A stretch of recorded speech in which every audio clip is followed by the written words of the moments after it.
যুক্তরাষ্ট্রের president Donald Trump দাবি করেছেন আগামী 2 থেকে 3 সপ্তাহের মধ্যে ইরানে চলমান সামরিক অভিযান শেষ হতে পারে।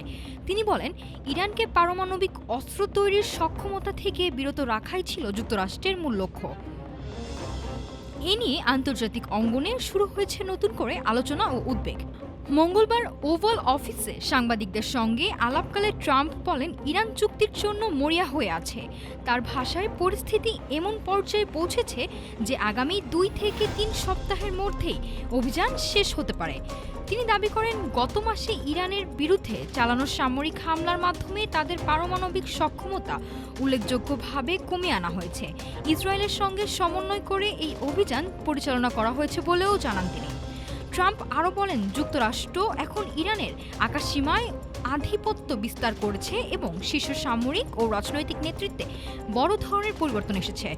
তার দাবি, বর্তমান পরিস্থিতিতে ইরানের নতুন নেতৃত্ব আগের তুলনায় তুলনামূলকভাবে বেশি বাস্তববাদী অবস্থান নিচ্ছে।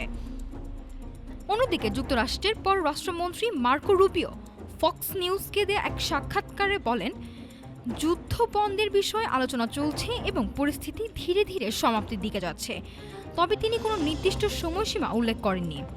ইরানের প্রেসিডেন্ট মাসুদ পেজেশকিয়ান জানিয়েছেন, পারস্পরিক নিরাপত্তা নিশ্চয়তা ছাড়া কোনো যুদ্ধবিরতির বিষয়ে তেহরান আগ্রহী নয়।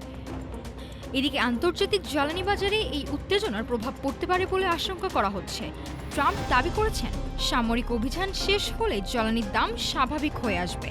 এদিকে পরিস্থিতি ঘিরে মধ্যপ্রাচ্যে উত্তেজনা এখনও অব্যাহত রয়েছে। আন্তর্জাতিক বিশ্লেষকরা বলছেন, আগামী কয়েক সপ্তাহ এই সংকটের গতিপথ নির্ধারণে গুরুত্বপূর্ণ ভূমিকা রাখবে। নাফিস সামিয়া, ঢাকা টুডে।